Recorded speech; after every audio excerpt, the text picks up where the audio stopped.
It was the last Thursday of April. My mom had cooked her usual pork chops, rice, that green bean casserole nobody actually liked, but nobody had the courage to say so. My dad sat at the head of the table the way he always did, napkin tucked into his collar, already halfway through his second beer. The kitchen smelled like something burning slightly on the stove. Mom always forgot about the rolls, and the overhead light buzzed the way it had been buzzing for 3 months because nobody had gotten around to replacing the bulb. David was telling a story. He does that. My brother always has a story, and it always starts the same way, with him at the center of something impressive and everyone else on the edges watching. So I closed the deal right there in the parking lot, he said, cutting into his pork chop with both hands like he was performing surgery. Biggest quarter the company's had in 2 years. Marcus actually pulled me aside after and said I might be up for a promotion. My dad's face lit up the way it only does for David. That specific glow. Like someone had turned a lamp on behind his eyes. "That's my boy," Dad said. He actually said that. Out loud. At 37 years old. Mom smiled and squeezed David's arm. "We're so proud of you, honey." I was sitting across from them, stirring rice into my mashed potatoes, quiet the way I'd been quiet at these dinners for years. It wasn't that I was upset. I'd stopped being upset about this a long time ago. It was more like watching a show you've already seen the ending to. You know every line. Every beat. You just sit there and let it play. David turned to me with the expression he always wears when he remembers I exist. Not mean exactly. More like polite. The way you'd acknowledge a piece of furniture that had suddenly become slightly inconvenient. "How's the tech thing going?" he asked. My dad looked up from his plate. He didn't say anything, but his eyebrows did something. A small lift. The kind of lift that says, "Yeah, how is that going?"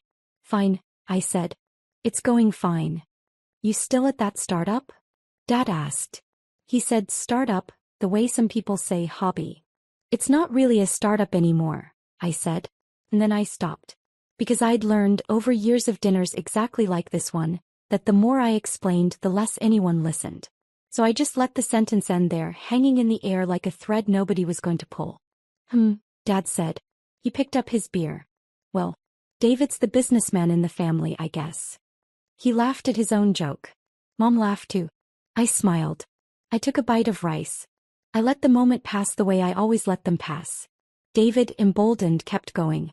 "Actually, I've been thinking about getting a place. A real place. Something with a yard, maybe. Dad, you know that house on Elm Street? The one next to your buddy Tom?" "Oh, that one's gorgeous," Dad said, leaning forward now. 3 bedrooms. Good neighborhood. You should look into it." "I think I'm going to," David said. He looked at me casually, the way you look at someone when you're about to say something that you don't think will land badly. "I mean, at least someone in this family is settling down, right?" Mom nodded. "He's right, sweetheart. When are you going to think about that? A house, stability, those things matter. When are you going to get a real job, Sarah?" Dad said, still half laughing. "A job people have actually heard of?" He wasn't being cruel. That was the thing that made it hard. He genuinely believed what he was saying. In his mind, a job people had heard of meant something like where he worked. Harwood and Associates. A mid-tier consulting firm with 43 employees and a website that looked like it was built in 2009. But it was steady. It was safe. Paid a pension. And in my father's world, that was the definition of success. I nodded. "Maybe someday," I said. And I meant it as a joke. But nobody laughed. We finished dinner. Mom cleared the plates. Dad turned on the television. David checked his phone and said he had to get going. He and his girlfriend were meeting friends for drinks. He hugged Mom, clapped Dad on the shoulder and waved at me on his way out the door. "Drive safe," I said.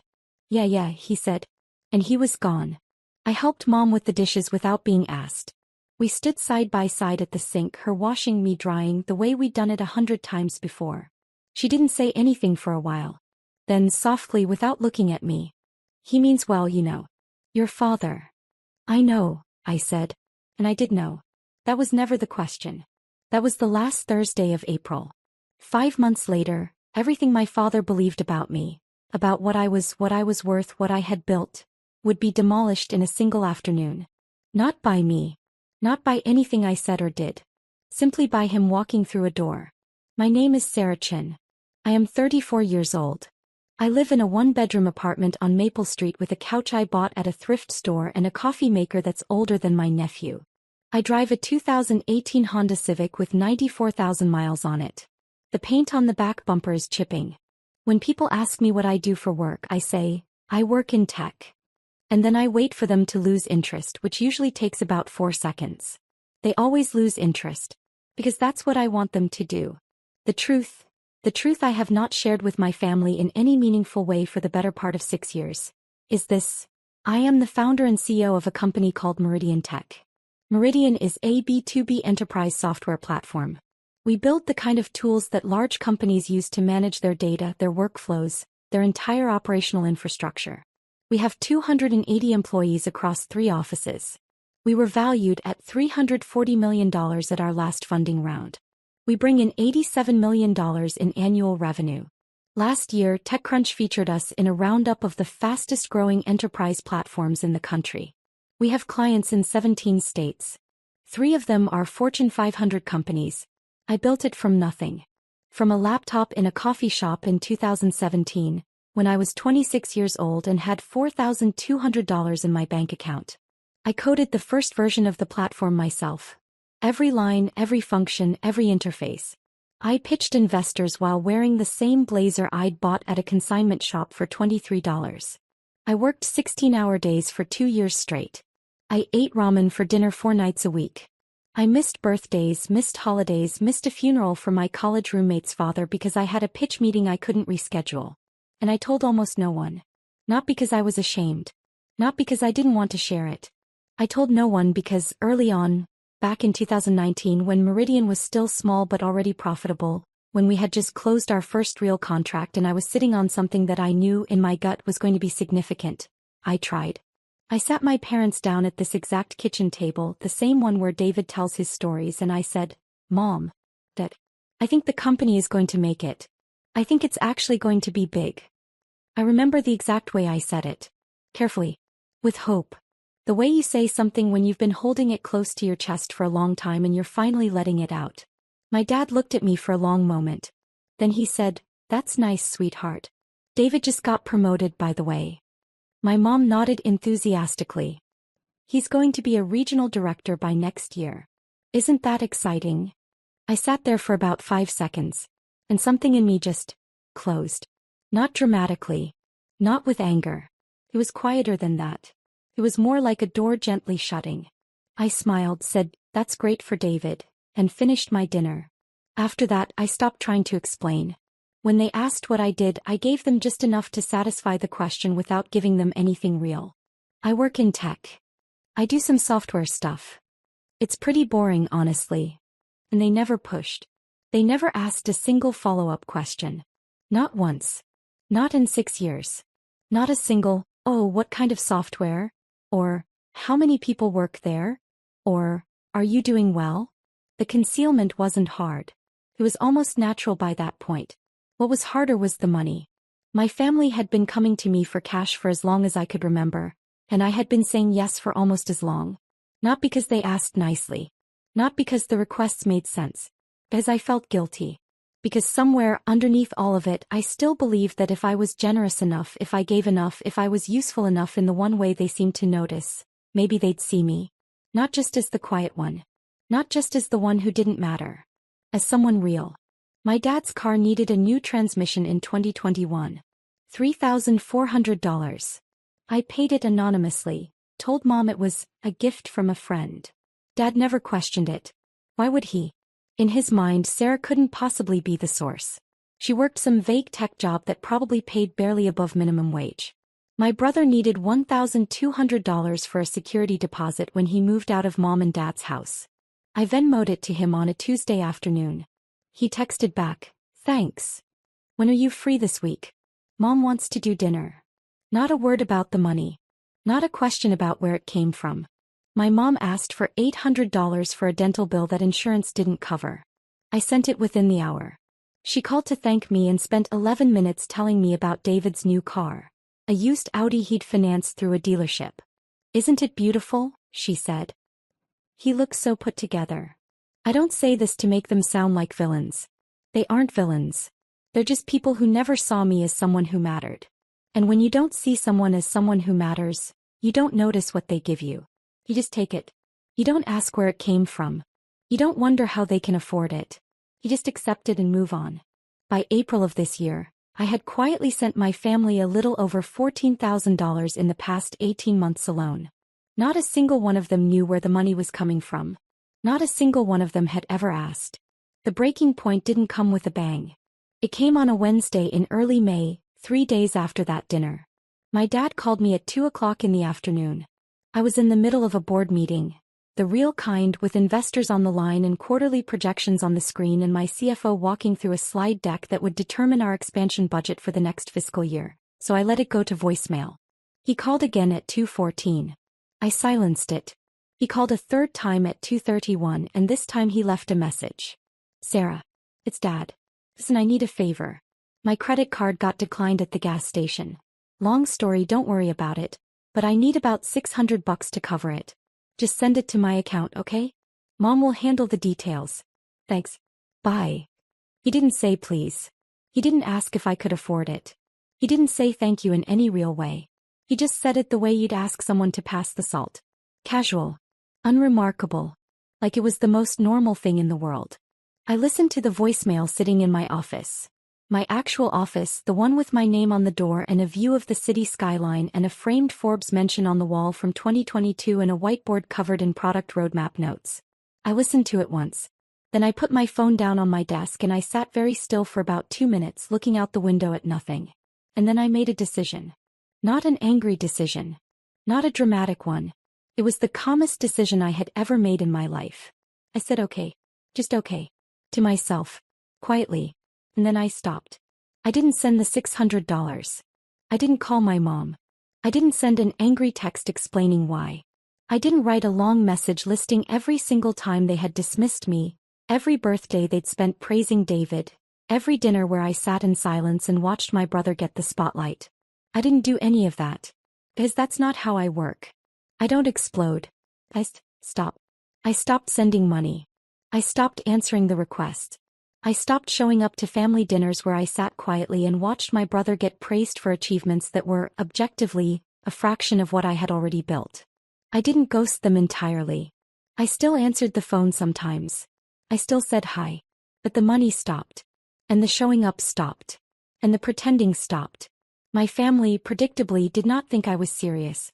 Sarah's probably just busy, my mom told my dad, according to a text she sent my brother that David accidentally forwarded to me. You know how she gets. They thought it would blow over.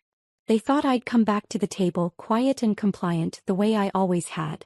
Because that's what I had always done. For years. I had shown up.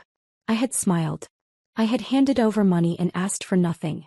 And they had come to rely on it without ever realizing it was something I was choosing to give. I had just chosen to stop. They were wrong to think it would blow over. June was when they first noticed something was off. My dad called about a car repair. $1,800 for brake pads and rotors on his sedan. He called me on a Saturday morning, cheerful, casual, the way he always sounded when he needed something. I let it ring. He called Mom. Mom called me. I let it ring again. 2 days later, Mom sent a text. Honey, Dad's car is making a terrible sound. Are you going to help with this? I read it. I typed nothing. I set my phone down and went for a run. The brake pads didn't get fixed for another week. Dad drove the car anyway, the grinding sound getting worse with every mile, the kind of sound that makes you wince every time you hit the brakes. When he finally took it in, he paid with a credit card that was already carrying a balance from a trip he and Mom had taken to see David for his birthday in March. A trip they hadn't invited me to. By July, the pattern was clear. Without my quiet, invisible contributions, the small financial cracks in my family's life started showing up one by one. Mom's credit card bill crept up $200 in a single month. Dad started complaining at dinner about how expensive groceries had gotten, as though the price of lettuce had changed overnight. David texted me once, casually, asking if I could float him $1,000 for a car payment that was due early. He added a laughing emoji at the end as though the request was a joke. It wasn't. I didn't respond to that one either. Meanwhile, my life continued the way it always had. Meridian was in the middle of one of its biggest growth quarters. We had just closed a deal with a logistics company worth $4.2 million in annual recurring revenue. TechCrunch had mentioned us in a roundup article, the kind of mention that gets forwarded around the industry and sits in inboxes for weeks. I had 3 board members asking me to expand into the European market by the end of the year. My head of engineering, a woman named Rachel who had been with me since the very beginning, sent me a message one Friday afternoon that simply said, "We just hit 500,000 active users." I printed that message out and taped it above my desk. I was busy. I was focused. And for the first time in years, I wasn't carrying the invisible weight of being the family's quiet, unacknowledged piggy bank. It was in August that the Harwood contract came together. My head of partnerships, Janet Okafor, flagged it during our weekly strategy meeting. She was flipping through inbound inquiries on her tablet. "We get dozens every week now," and she stopped on one and looked up. "We've got an inbound inquiry from Harwood and Associates," she said, pulling up their profile on her laptop. "Mid-tier consulting firm. 43 employees. They're looking for a data management platform for their client-facing projects." I looked at the name on the screen. Harwood and Associates. My dad's company. I stared at it for about 3 seconds. The room was quiet. Janet was waiting for my input. 2 other team members were looking at me waiting. Then I said, "Run the normal evaluation. If they meet our criteria, move forward." Janet nodded. She didn't know the connection. Nobody on my team did. I had never once mentioned my family to anyone at Meridian. Not my parents. Not David. Not the dinners, not the money, not the years of being invisible. It was a clean wall and I had built it carefully brick by brick and I wanted to keep it that way. The evaluation took 2 weeks. Harwood qualified easily. The contract was drafted. Terms were agreed upon. Everything moved forward through the proper channels the way it always does. Nobody at Meridian thought twice about it. It was just another client. But I knew. I knew exactly what was coming. September 12th. A Tuesday. I got to Meridian's headquarters at 7:30 in the morning the way I always do. Through the side entrance, coffee in hand, earbuds in, a stack of emails already open on my phone. I had a full day. Product review at 9 o'clock, investor call at 11 o'clock, lunch with our CFO at 12:30, and then the afternoon was blocked off for the Harwood onboarding. The onboarding. That was the day. Harwood was sending a small team to tour our headquarters, meet our key staff and sign the final operational agreements in person. Janet had coordinated the schedule. A liaison named Greg Halston from Harwood was leading their delegation. I didn't know who else was coming. I hadn't asked. I didn't need to. At 2 p.m. I was in my office reviewing the product roadmap when Janet knocked on my door frame. "The Harwood team just arrived in the lobby," she said. "Greg's downstairs with 2 others. Want me to have them brought up?" "Give them the standard tour first," I said. "I'll come down at 2:45. She nodded and disappeared. Downstairs in the main lobby of Meridian Tech's headquarters, my father walked through the glass doors for the first time. I wasn't there to see it happen. But I heard about it later, from Diana, our receptionist who had been at the front desk for 3 years and who had, at some point in the last 12 months, put together a scrapbook of every major moment in the company's history for an internal anniversary event. Diana notices things. She's the kind of person who remembers faces, remembers names, remembers the exact expression someone was wearing when they walked through the door. Diana told me this is what happened. Greg Halston walked in first, badge already clipped to his jacket from a previous visit to another vendor. He smiled at Diana, said, "Harwood delegation, we have a 2 o'clock," and she started pulling up their arrival forms on her computer. Behind him 2 men walked in. One was a younger associate named Patrick, mid-20s, nose in his phone. The other was my dad. Robert Chin walked into that lobby and stopped.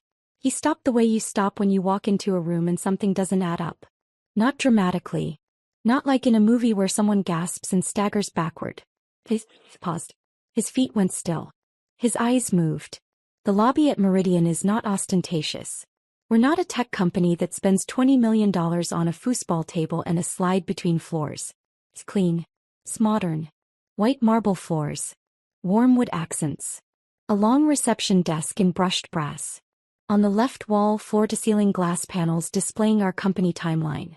The founding in 2017, the first product launch in 2018, the Series A in 2019, the Series B in 2021, the Forbes mention, the industry awards, the client milestones.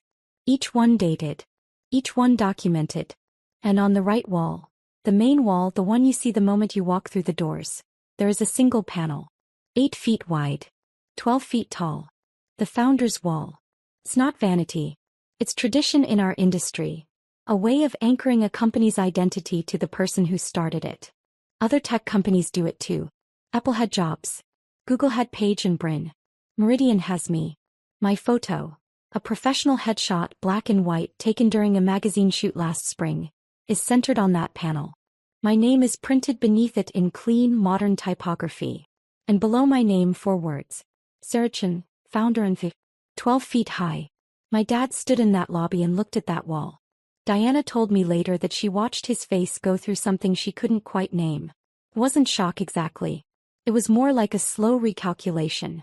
Like someone had just shown him a math problem he'd been solving wrong for 30 years and the correct answer was staring him in the face. Greg turned around. Robert? You okay? My dad didn't answer right away. He was still looking at the wall. Robert. That's. My dad started. He pointed at the photo. At my name. That's my daughter. Greg blinked. He looked at the wall. He looked back at my dad. Sarah Chen is your daughter? My dad nodded. His hands, Diana told me, were shaking. Greg didn't know what to say. Patrick looked up from his phone, confused. Diana, behind the desk, went very still. It was at that exact moment that Janet Okafor came down from the 3rd floor to greet the delegation. She walked into the lobby with her tablet, smile already in place, and stopped when she saw the look on everyone's faces. Everything okay? She asked. Greg pointed at my dad. This is Robert Chen. He says he's Sarah's father. Janet looked at my dad. Then she looked at the wall. Then she looked back at him. Oh, she said. Just that. There was a silence that lasted about 4 seconds. It felt longer. Janet recovered first. She's good at that. At reading a room and moving through it professionally regardless of what's actually happening underneath. Mr. Chin, she said, extending her hand. It's a pleasure. Let's get you all set up. It was at that moment that Marcus Webb walked into the lobby. Marcus is Harwood's senior VP, my dad's boss. He had come to Meridian for the signing ceremony later that afternoon, arriving separately from the delegation. He walked in with his coat over one arm, phone in the other, and stopped when he saw the group clustered near the reception desk with their slightly stunned expressions. Greg, he said. Everything goes smoothly? Greg hesitated. He looked at my dad. Then back at Marcus. Actually, Marcus, this is Robert Chen. He's on your team. And apparently. Greg gestured at the wall. At my name. 12 feet high. Marcus looked at the wall. Then he looked at my dad.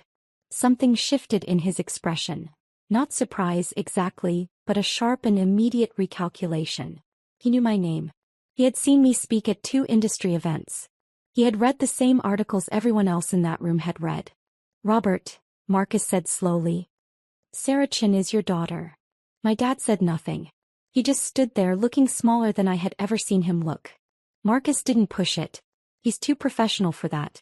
He just nodded once and said, well, small world. And then he turned to Greg and started talking about the signing documents. And the conversation moved on the way conversations do when everyone in the room is pretending something didn't just happen. But something had changed. The air in that lobby was different now. Greg, Patrick, Diana, Janet, Marcus.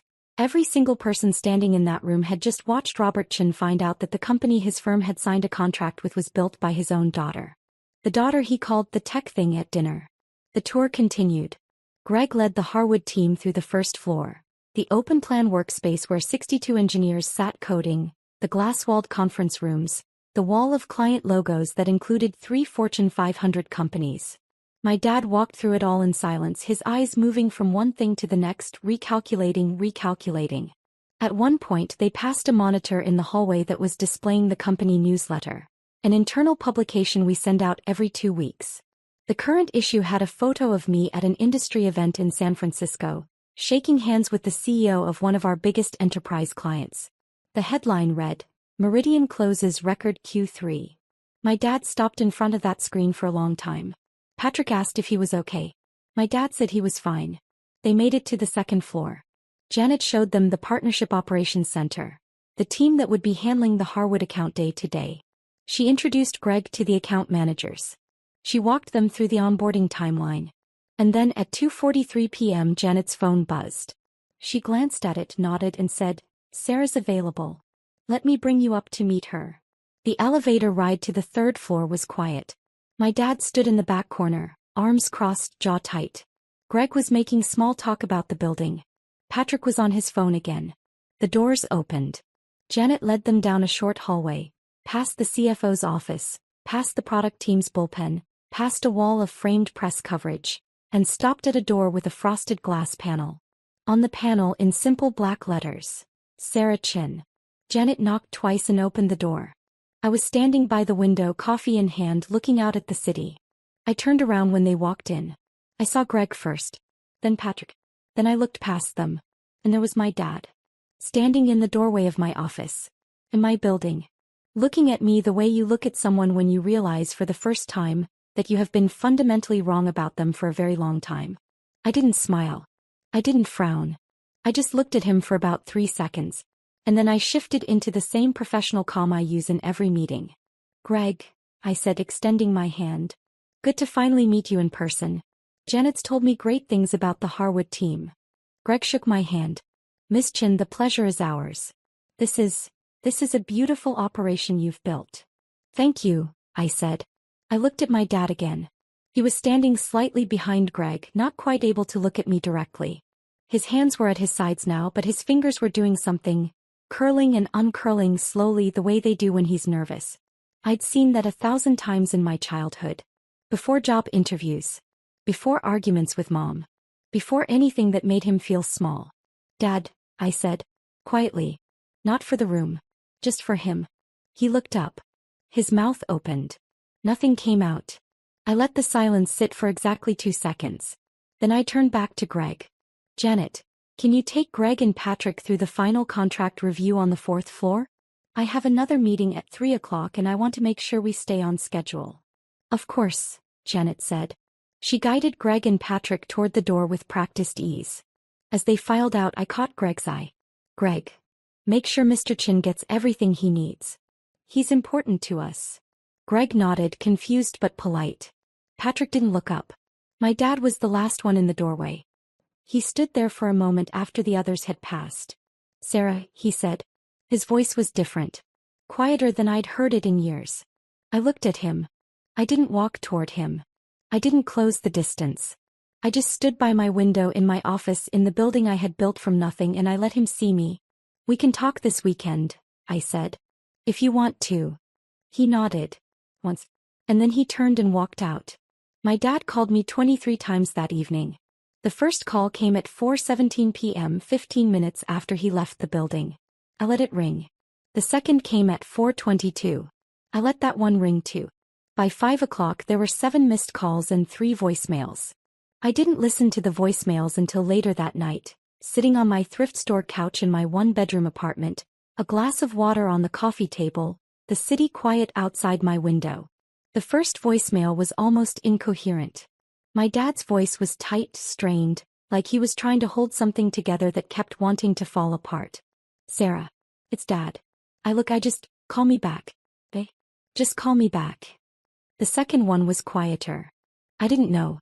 I swear I didn't know. I mean, I knew you worked in tech, but I didn't. Sarah, $340 million? Is that real? Call me." The third voicemail was the one that got me. His voice broke. Not dramatically. Not in a way he'd ever admit to if you asked him about it later. But it cracked, right in the middle of a sentence, the way it does when someone is trying very hard not to cry and failing just slightly. "I'm sorry," he said. "I think I've been really, really wrong about you. For a long time. And I don't know what to say about that. So just call me. Please." I listened to it twice. Then I put my phone down and sat in the quiet for a while. My mom called at 6:30. She'd found out from Dad, who had called her the moment he left the building. Mom was crying. Real crying, not the performative kind. She left a voicemail that was mostly just her saying, "Oh, Sarah," over and over again. David found out at 8 p.m. He called once, didn't leave a message, and then texted, "Dad just told me. Are you serious right now?" I didn't reply to that text. Not that night. The extended family learned about it over the next 48 hours, the way news travels in a family like ours, through phone calls, texts, and at least one post from my Aunt Karen that generated 17 comments in 2 hours. At Harwood, the impact was quieter but no less real. Marcus Webb, the senior VP who oversaw the Meridian account, pulled my dad aside the next morning. Marcus had met me twice before at industry events. Once in Boston, once in Chicago. He knew exactly who I was and what Meridian was worth. "Robert," Marcus said, sitting across from him in his office, "why didn't you ever mention your daughter?" My dad didn't have an answer for that. Or if he did, it wasn't one he wanted to say out loud. Marcus didn't make it uncomfortable. He's a professional. But from that point on, things at Harwood shifted in the way they always shift when someone discovers that one of their employees has been quietly connected to something significant that they didn't know about. It wasn't hostile. It was just aware. People looked at my dad differently. Not with contempt. With a kind of curious reassessment. Greg Halston texted Janet the next day. "Quick question. Is it normal for a client's family to show up during onboarding? Asking for a friend." Janet laughed when she told me that one. David was the one who surprised me the most. He didn't call again for 3 days. Then on Friday evening he sent me a long text.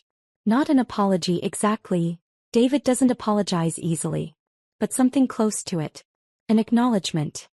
He wrote that he'd looked up Meridian online after Dad told him, and that he'd spent an hour reading about the company, and that he felt kind of like an idiot, his words, for never once asking me a real question about what I did. He ended the text with, "Dad's a mess. Mom's crying every 5 minutes. I think you should talk to them when you're ready. But not before. On your terms." I read that text standing in my kitchen at 9 p.m. on a Friday night, and it was the closest I came to crying through the whole thing. I didn't talk to my parents that weekend. Not because I was punishing them. I just wasn't ready. There was too much sitting in the space between us. Too many years of quiet dismissal. Too many dinners where I smiled and said nothing. Too many times I'd handed over money and asked for nothing in return except to be seen. I needed to figure out what I actually wanted to say before I said it. 3 weeks later, on a Sunday morning, my dad sent me a text. It was short. 4 sentences. "Sarah, I owe you an apology. A real one. Not on the phone. Can we get coffee?" I read it sitting on my couch, the same spot where I'd listened to his voicemails. The morning light was coming through the window. My apartment was quiet. The Honda Civic was parked outside with its chipping bumper paint. Everything looked exactly the same as it always had. I read the text once more. Then I set my phone down and went to make breakfast. I didn't reply that day. Not because I didn't want to, but because for the first time in my life I didn't have to rush to give my family what they needed. I had built something real. Something that 280 people showed up to every day. Something worth $340 million. Something that had taken me 8 years of silence and sacrifice to create. And it wasn't going anywhere. The coffee could wait until Monday.